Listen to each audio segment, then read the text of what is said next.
மூக்கு ஜொழியும் மொழியும் தேவத்தே சுழியாய் நேர்நில் என் மகனே பரமான பஞ்சனத்தில் பார்வை வந்ததாதே சிரமானது விரித்து சிலை போதிரும் மகனே இருப்பது பஞ்சரிதே இருப்பது பர்மனாகும் காப்பது மாதரும் தன்னை திரும் மகனே சந்தன வாடை காமிதவாறு பஸ்பம் எந்திரும் மகனே எல்லவும் வராதே வாடை போதேவம் மகிழகத்தில் நாடை அழித்து நல்ல யுகம் பிறந்தால் ஒண்ணாத சுகந்தருவன் என் மகனே கண்டாயோ மகனே கரிய பாவிசி எல்லாம் கொண்டாயோ விந்தை கொடு விரகம்மதால். இனி எம்பெருமான் நான்காவது இங்கே சொல்லுகின்றார். வல்ல நடு ஞான வாழ்த்த வைகுண்டம் அது பிறந்து கொண்டிருக்கவும் புதிய நல் சேத்திரத்தில் அறம் தலைக்க நன்றாய் அது குதிக்கும். எந்த உள்ளத்திலே பரிசுத்தம் ஏற்படுகிறதோ அங்கே வைகுண்டம் தலைக்கும். மாடுவது மாண்டு மனதுகந்ததே குளிக்கும், மூடுவதை நீக்கி முடிப்பதுவே கண்டுகொள்ளும். இந்த கலி என்னும் மாயை நம்மை மூழ்கடிக்கின்றது. அதை பக்தியால் ஐயாவுடைய கருணையினால் முயற்சி செய்து வெல்ல வேண்டும். அந்த இருள் மாறி அங்கே ஒளி ஏற்படுகிற போது வைகுண்டத்தை நாம் ஒவ்வொருவரும் கண்டு ஆனந்தப்படலாம். ஒரு நல் எடுத்துடைக்க நாடு கேட்டுக்கொள்ளும், இரு நல் எடுத்துடைக்க நாடு தாங்காது. 1008 வைகுண்டம் பிறந்தால் இந்த நாடு தாங்கிக் கொண்டது. இனி ஐயா வருவேன் என்று சொல்லி இருக்கிறார். அப்பொழுது இந்த உலகம் அழியும். அது அல்லாமலும் இந்த உலகத்துக்கு 2 கடவுள் தேவையில்லை. ஒரு சிம்மாசனத்திலே 2 பேர் ஒரு சேர இருந்து ஆள முடியாததை போல, ஒரு உரையிலே 2 கத்தி போட முடியாதது போல இந்த உலகத்துக்கும் 2 இறைவன் தேவையில்லை. கடவுள் ஒன்று. ஏன்னா 2 இறைவன் இருந்தால் சர்வ வல்லமை உடையவர்கள் 2 பேர் இருந்தால் அங்கு போட்டியும் பொறாமையும் பூஜலும் இப்படிப்பட்ட நிலைதான் அதிகமாகும். எனவே கடவுள் ஒன்று. அது அல்லாமலும் 2வது வைகுண்டம் வருவோம் என்று சொல்லுகிறாரே, அப்போ மலைகள் உதிரும், வானம் அழியும், தலை நட்சத்திரம் ஆழ்காய் போல் உதிரும், கடல் கொந்தளிக்கும், பூமி வடிக்கும், இப்படி எல்லாம் ஐயா சொல்லுகின்றார். இதெல்லாம் சத்தம் ஒன்று ஆனதிலே உண்டாகும் என்று சொல்லுகிறார். 1008 அதில் வாழும் தேவருக்கு சொல்லுகிறேன் என்று சொல்லுகிறார். 1008 தேவாலயங்களிலே வாழ்கின்ற தேவர்களுக்கானாலும் சரி, 1008ஆம் ஆண்டு அதிகாரம் பண்ணி கொண்டிருக்கின்ற வாழ்ந்திருக்கிற அந்த தேவர்களுக்கானாலும் சரி, நாட்டுக்கு உடைய நாராயண தாமும் ஆட்ட வேண்டாம், கொடை வேண்டாம், பூஜை வேண்டாம், எல்லாம் வேண்டாம் என்று யார் இதை ஏற்க போகிறார் என்பதை அறிவதற்காக வேண்டி தர்மமுற்று லட்சணத்திலே வந்து பள்ளி கொண்டிருக்கின்றார். அதனால் இதையெல்லாம் யாரும் ஏற்க வேண்டாம் என்று 5வது உபதேசமாக சொல்லுகின்றார்.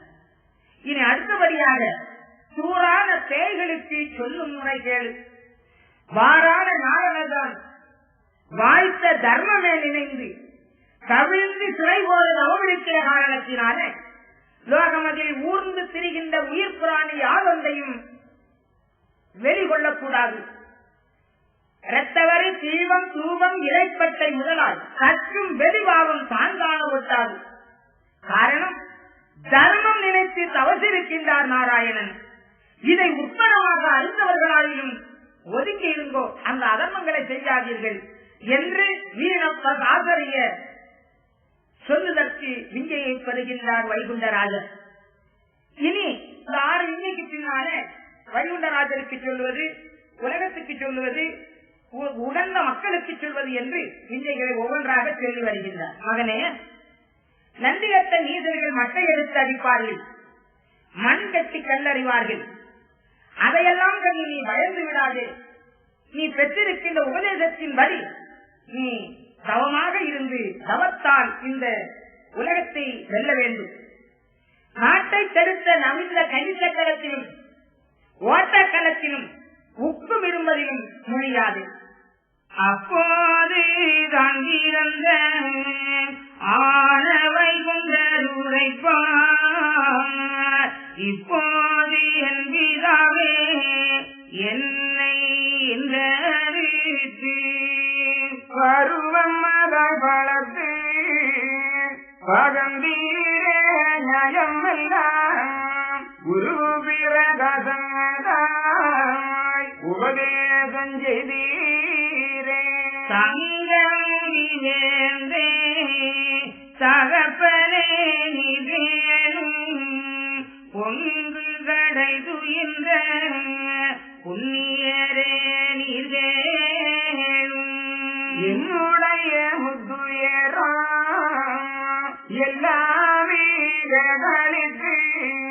நன்னமுதமாக நலமாக செய்வீரே.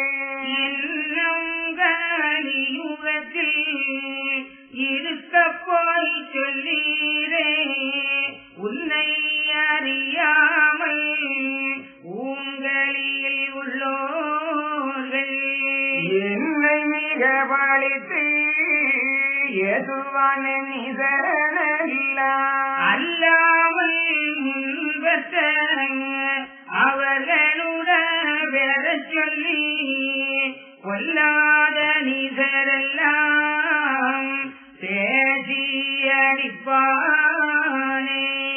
சூத்திரங்கை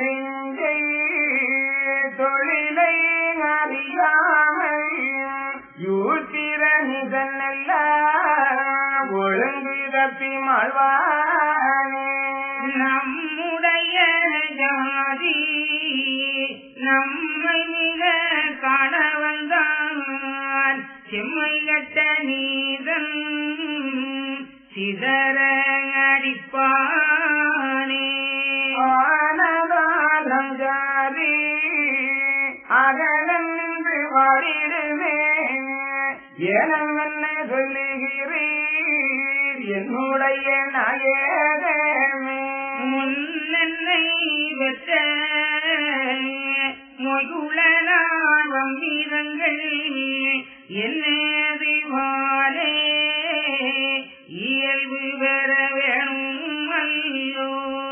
அல்லாமல் முன்னமைத்த அணங்கு ஒரு பெண்ணினங்க நல்லோர் மனது நல்லணங்குக்கு போடித்து மேலும் பதவி மிக கொடுக்க வேணும் அல்லோ.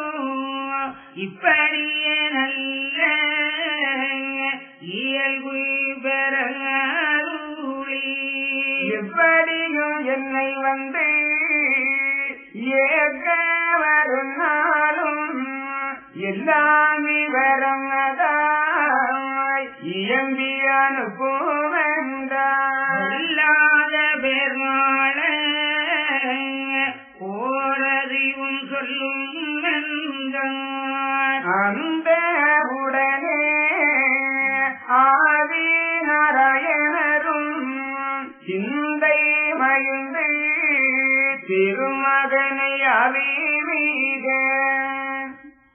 மகனே, பொய்யரோடு அன்பு பொருந்தி இருக்காது, மெய்யரோடு எப்பொழுதும் அன்பு கொண்டு இரு.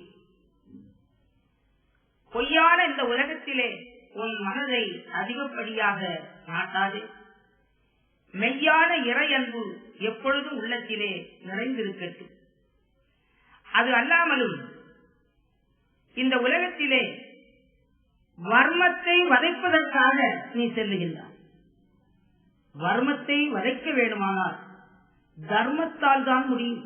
எனவே தர்மம் பெரிது என்று நீ சாட்டியது.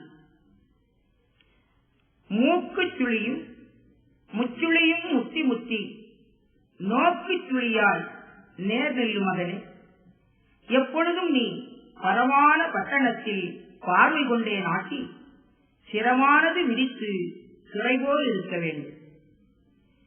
நீ உன்னுடைய உணவு வகைகளிலே பாலெல்லாம் வேறு பண்டமிக ஏறாமல் காலெல்லாம் சுத்தம் கழுவ நினையாமல் உலகத்து மற்றும் பண்டங்களிலே ஆசை வையாமல் இருக்க வேண்டும் என்று சொல்லுவார். ஆனால் இங்கே சொல்லுகின்றார், நீ ஒரு வேளையாயிலும் பச்சரிசி சாதம் சாப்பிட்டுக் கொள். காரணம் அது உன்னுடைய புலன்களை ஒரு அளவுக்கு மனதிலே ஒடுக்கும். பின்னால் உன் மனதால் அதை வளைத்து ஒருநிலைப்படுத்திக் கொள்ளலாம். புலன் அடங்காமல் இந்த உலகத்திலே எந்த ஒரு காரியத்தையும் சாதித்து நிலைநாட்ட முடியாது.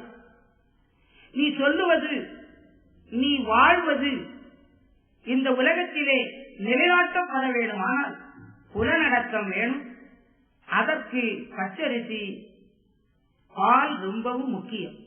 அதை எப்படி சொல்லுகின்றார்? மகனே, இருப்பது பால் நேராகும், காப்பது மா தர்மம், கண்ணே திருமகனே. எனவே நீ அந்த பச்சரிசி பாலை ஒரு நாளைக்கு ஒரு தடவாயிலும் ஏற்றுக்கொள்ள வேண்டும். எனவே ஏற்பதுவான் பச்சரிசி என்றார் அந்த மகனுக்கு.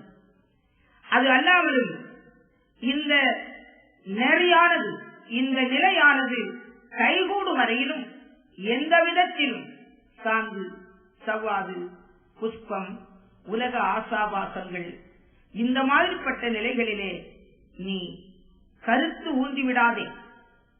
பின்னாலே நமக்கு ஏக வியாழங்கள் இருக்கிறது. பார்த்தாயா இந்த கடலினுடைய சிறப்புகளை எல்லாம்? இதை என்றும் இருந்து அனுபவிக்கலாம், ஆளலாம். அதனால் அதற்கு முன்னாலே இந்த உலக பற்றை நீ உன் மனதிலே எல்லளவும் கொண்டு விடாது. அதை தொடர்ந்து சொல்லுகின்றார். ஆனால் அந்த வைகுண்டராஜர் தந்தையை வணங்கி, அப்பா, கலியில் கிடந்த எண்ணெய் எடுத்து நன் அமுதமாக்கி இத்தனை உருவு பிரகாசமாக்கி உபதேசங்களை எல்லாம் அருளி செய்தீரே, மீண்டும் என்னை அந்த பாழும் கலியில் தானே தூக்கி எறிகின்றீர். நான் இந்த உலகத்தில் போய் தாங்கள் எனக்கு உரைத்த அந்த உண்மைகளை சொன்னால் யார் ஏற்றுக்கொள்வார்கள்? உன்னை அறியாமல் ஊன்கலியில் உள்ளவர்கள் என்னைத்தான் மிக ஏற்றி பேசி பழிப்பார். அல்லாமல் இந்த 1008க்கு முன்னால் என்னை பெற்றவர்களுடைய பெயரை சொல்லி அல்லவோ கொல்லாத நீதர்கள் எல்லாம் அடிப்பார்கள். தந்தை, இங்கு நடக்கின்ற இந்த சூத்திர விஞ்சையை யார் அறிவார்கள்? சூத்திர விஞ்சை தொழிலை அறியாமல் யூத்திர நீசன் எல்லாம் ஒழுங்கு தப்பி மாறுவார். அல்லாமலும் நம்முடைய ஜாதி, அதாவது தெய்வத்தை அறிந்த மக்கள், அந்த தெய்வத்தை கண்டு தொழ வேணும் என்று வருகிற போது செம்மை கட்ட நீசகுலம் அவர்களை சிதறி ஓடும்படியாக அடிப்பார்களே. ஆனதால் அந்த அன்பான மக்கள் அகல நின்று வாழ்வார்கள். நான் அதை கண்டு இங்கிருந்து தவிக்க வேண்டுமா? இதற்கு என்ன வழி சொல்லுகின்றீர் தந்தையே? முன் என்னை பெற்ற மொய்குழலால் வம்மிசங்கள் என்னேது வாழே இயல்பு வர வேண்டும் அப்பா. அல்லாமலும் முன் அமைத்த அணங்கு ஒரு பெண்ணினங்க நல்லோர் மனசு நல்லணங்குக்கு கொடுக்க வேண்டும், மேலும் அவளுக்கு பதவி கொடுக்க வேண்டும் என்று வைகுண்டராஜர் தந்தையை வணங்கி கேட்டுக் கொள்ளுகின்றார். மேலும் கேட்கின்றார், இந்த விவரங்களை எல்லாம் எனக்கு தெளிவாக சொல்லி அனுப்புவதோடு பொல்லாத பேர்கள் மாறுகின்ற விதத்தையும் காலத்தையும் எனக்கு தெளிவாக சொல்ல வேண்டும் அப்பா என்று கேட்டார். இத்தனையும் கேட்டுக்கொண்ட நாராயணமூர்த்தி உள்ளுக்குள்ளாக மகிழ்ந்து கொண்டு எந்த ஒரு காரியத்தை இந்த மகன் சாதிப்பான் என்று அந்த மகனை தவமிருந்து பெற்றிருக்கின்றோமோ அந்த பிள்ளையானது இந்த உலகத்தை கண்டு சற்று பயப்படுகின்றது, மன உறுதி அழிகின்றது, தன்னம்பிக்கை இழக்கின்றார். ஆனால் இவனால் தான் இந்த காரியத்தை செய்ய முடியும், செய்ய இயலும். எனவே அந்த மன தளர்ச்சியை போக்கி மன உறுதியை, ஒருமைப்பாட்டை வழங்க வேண்டும் என்று திருவுள்ளம் கொண்டார். வண்டிக்காரன் தான் ஓட்டிச் செல்லுகின்ற அந்த வண்டியை இழுத்துச் செல்லுகின்ற எருதுகள் அதை இழுப்பதற்கு மறுத்தால் விவரமுடையவன் அதை அடிக்க மாட்டான். சூழ்நிலையை பார்ப்பார்.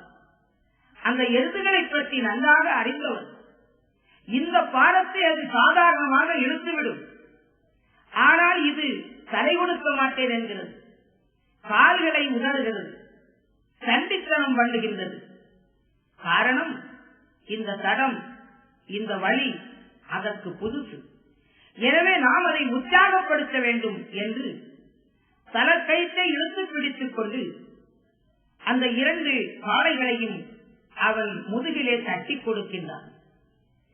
தன்னுடைய எஜமான் தட்டி கொடுத்தவுடனே அந்த எருதுகளுக்கு உற்சாகம் ஏற்படுகிறது. நாம் லகுவாக சாதாரணமாக இந்த வண்டியை இழுத்து சென்று விடலாம், ஏதோ பயந்து விட்டோம். வண்டிக்காரர் எஜமான் நம்மளை உற்சாகப்படுத்துகிறார், அப்படியானால் நாம் இழுத்து விடலாம் என்ற ஒரு தைரியம் ஏற்படுகிறது. அந்த வேளையிலே அந்த வண்டிக்காரர் அந்த காளைகளை முடுக்கி விடுகிறார் என்றால் அந்த பாரத்தை எந்த இடத்திலே கொண்டு இறக்க வேண்டுமோ அதுவரையிலும் தலைநிமிர்ந்து சுறுசுறுப்பாக அந்த காளைகள் அந்த வண்டியை இழுத்துச் சென்றுவிடும். அதுபோல தளர்ந்துவிட்ட அந்த மகனை கட்டி கொடுக்கின்றார். அவன் யார்? அவன் எதற்காக பிறந்திருக்கிறான்? அவன் எப்படி பிறந்தான் என்ற நிலையில் அந்த மகனாகிய வைகுண்டருக்கு தந்தையாகிய நாராயணமூர்த்தி உணர்த்துகின்றார். எப்படி என்றால், மகனே, நீ யார் தெரியுமா? எந்த ஏகாவரம் உனக்குள்ளாகி தங்கிடும் மகனே தனதுள்ள மகந்தேன் நானும் உந்தனை கண்டான் ஒன்றியே மகிழ்வகந்தாய் சித்தர்கள் எவரும் போற்ற செயல் வச்ச மகனும் நீயே. மகனே, நான் உன்னை எனக்கு ஒரு புத்திரனாக அடைவதற்கு எத்தனை பெரிய தவங்களை செய்திருக்கிறேன் தெரியுமா? எத்தனையோ கோடி கோடி தவங்களை செய்து உன்னை நான் என்னுடைய புத்திரனாக அடைந்திருக்கின்றேன். என்னுடைய தவத்துக்கு மனம் இறங்கிய விராட் புருஷனாகிய அந்த பரம்பொருளே உன் உள்ளத்துக்குள்ளாக பூரணமாக நிறைந்திருந்து உன்னை எனக்கு ஒரு மகனாக தந்திருக்கின்றார். அப்படி பெற்ற பிள்ளையை என்னால் விட்டு பிரிய முடியுமோ மகனே? நானும் உன் உள்ளத்துக்குள்ளாக பூரணமாக நிறைந்திருக்கின்றேன். உன்னை கண்டால் மூவர்களும் ஒன்றி மகிழ்வார்கள். காலத்தை வென்ற சித்தர்களும் கூட உன்னை கண்டால் கைகட்டி சேவகம் புரிவார்கள் மகனே. அப்படிப்பட்ட பிள்ளை இந்த உலகத்தை கண்டு நீ பயந்து விட்டாயே, பயப்படாதே. இந்த உலகத்தால், உலக கைங்கரியங்களால், இந்த கலியினால் உன்னை எதுவும் செய்துவிட முடியாது. ஆனால் நீ நினைத்தால் எது வேணுமானாலும் செய்யலாம். ஆனால் ஆனால் இப்பொழுது கேட்டாய் மகனே ஒரு கேள்வி, அது ஒரு நியாயமான கேள்விதான். இது களி நிறைந்த மாய உலகம். அந்த உலகத்திலே போய் நினைத்த காரியத்தை செய்ய வேண்டுமானால் அதற்கு சில சம்பிரதாயங்கள் உண்டு. நீ கேட்டதற்கு வகை சொல்ல வேண்டுமானால் நான் சொல்லுகிறேன், 3 தவங்களை நீ நிறைவு செய்ய வேண்டும். அது என்ன, அது எப்படி என்ற விவரத்தை தொடர்ந்து சொல்லி வருகின்றார்.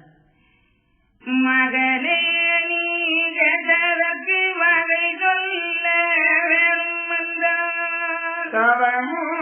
உண்டே நீ தாரணியில் போயிருந்தாய். அல்லாமை நடப்பு வளம் எல்லாம் உனக்கு அறிவேன்கள், எல்லாம் உனக்கு அறிவேன்கள். முதற்காந்தவது யுகத்தவது என் மகனே, சகமுள்ள இரண்டாந்தவது சாதிக்காமே. மூன்றாந்தவது முன்னுரைத்த பெண்ணாய்க்கு என்றாலும் பிரிவு நல்ல வழிகளுக்கும் இப்படியவும் 2 வாரிதமதாய் எப்படியும் நீதவது இருக்க வரும் என் மகனே.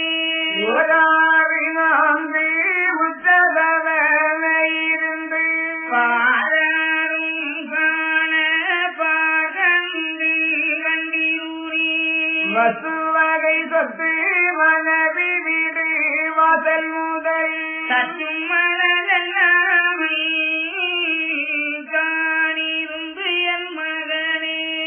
நன்மையோடு தின்மை நற்பேச்சி நிற்பேச்சி உண்மையோடு தன்மை ஒன்றும் மிக வராமை கந்தை துணி உடுத்து வயிறு நிற்பு காட்டாமை எந்த பெருமடும் இனிப்பு மொழி வேதாமை வாழல்லால் வேறு வந்த மிக ஏறாமை காலல்லா சுத்தம் கழிவ நீ ஐயாமை மூக்கு நடுவே முன்முகம் முத்தி முத்தி நாக்கி சுழி தாங்கி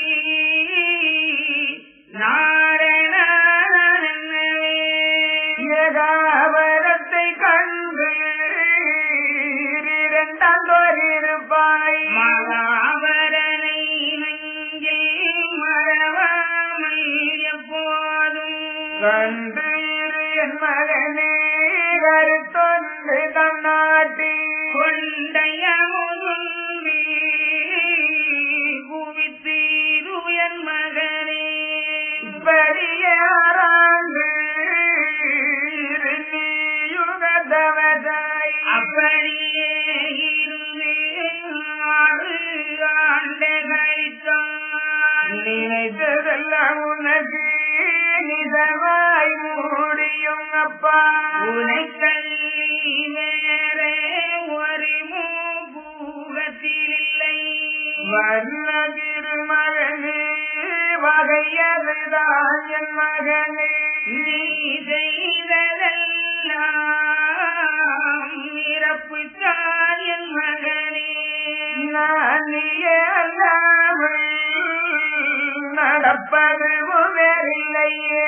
தானீதன் சரிவராயன் மகனே.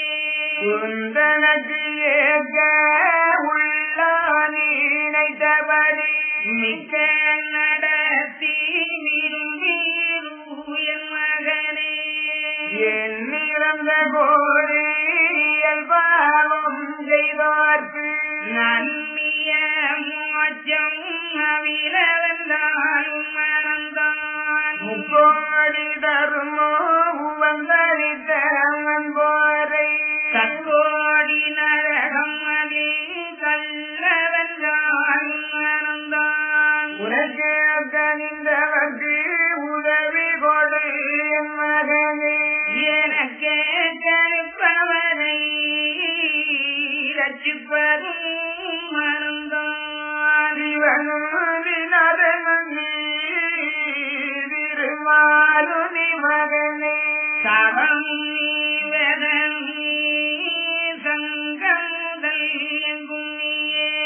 அப்படியே உரைக்க பொருளோனைக்கும் தனோன் மகிழ் உரைப்பம் 6 வருஷம் அதிகம் புரிந்தால் வாது மேலன்ன வகுப்பீரானையாவே அப்போது நாராயணர் அன்பாய் மகன் மகிழ்ந்து செப்புகிறார் நல்ல திருமகற்கு அன்போரே அதிக தவசு ஆண்டாறு தங்கழித்தால் இதில் மேல் நடப்பு எம்ப கேளன் மகனே 3 தவமும் இயல்பாய் நிறைவேறி மூவருக்கும் முதல்வனாய் வந்தாக்கால் தானாய் வீழும் தலைவனுடைய மகனே காணாரின் நாயகமே சாதி தலைவன் நீயே எந்தபடி நீ என்னை நினைத்ததெல்லாம் அந்தபடி செய்து அவனித நீல சில நாள் சொந்த விளையாட்டு தொல்புரியில் கொண்டாடி செல்லாத நன்மையோடு ஜகத்தில் என் மகனே அதில் முன்னாக அன்பித மபாவி ஏது வினை செய்தாலும் எண்ணம் வையாதன் மகனே மகனே நீ கேட்டதற்கு வகை சொல்ல வேண்டும் என்றால் 3 தவங்களை கண்டிப்பாக நீ நடத்தி நிறைவேற்ற வேண்டும் அப்பா. முதற்தான் தவசு யுகத்தவசு, 2ஆம் தவசு நீ ஏற்று வந்த சாதிக்காக, 3ஆம் தவசு முன்னுரைத்த பெண்ணாய்க்கும் நன்றான முற்பிதிர் நல்ல வழிகளுக்கும். இப்படி 3 6 வருடம் எப்படியும் நீ தவசி இருக்கவர். 6 ஆண்டு உச்ச தவம் இருந்து பாராரும் காண நீயும் பார் கண்டு.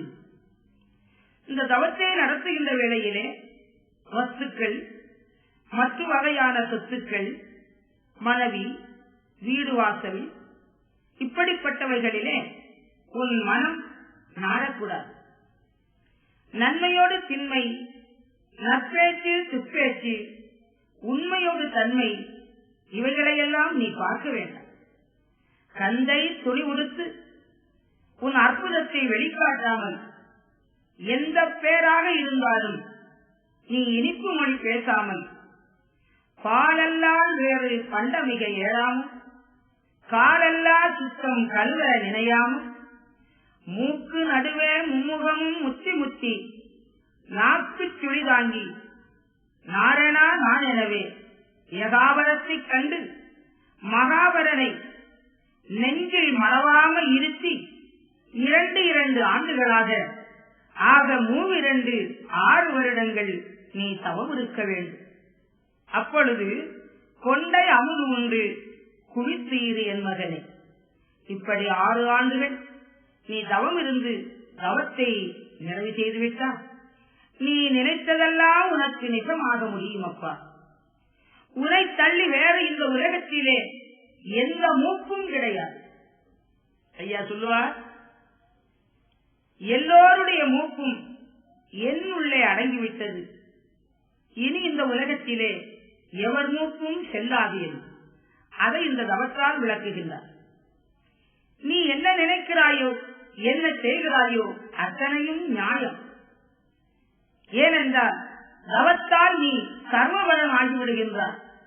நான் நீயே அல்லால் நாட்டிலே வேறு எதுவும் இல்லை. உனக்கேற்க உள்ளம் நினைத்தபடி மிக்க விரும்பி நடத்தி இருக்கலாம் மகனே. இனி அந்த தவத்தினுடைய அளவுகோலை சொல்லுகிற போது சொல்லுகிறார், எத்தனையோ கோடி கோடி தர்மம் செய்து புண்ணியத்தை பெற்றவர்களாக இருந்தாலும் அவர்களை நீ நினைத்தால் நரகத்துக்கு அனுப்பி வைக்கலாம். ஒருவன் நரகத்துக்கு போவதற்கே வாழ்ந்தவனாக இருந்தாலும் கூட நீ நினைத்தால் அவனை மோட்சத்துக்கு அனுப்பலாம். ஆனால் அப்படி செய்வாரா?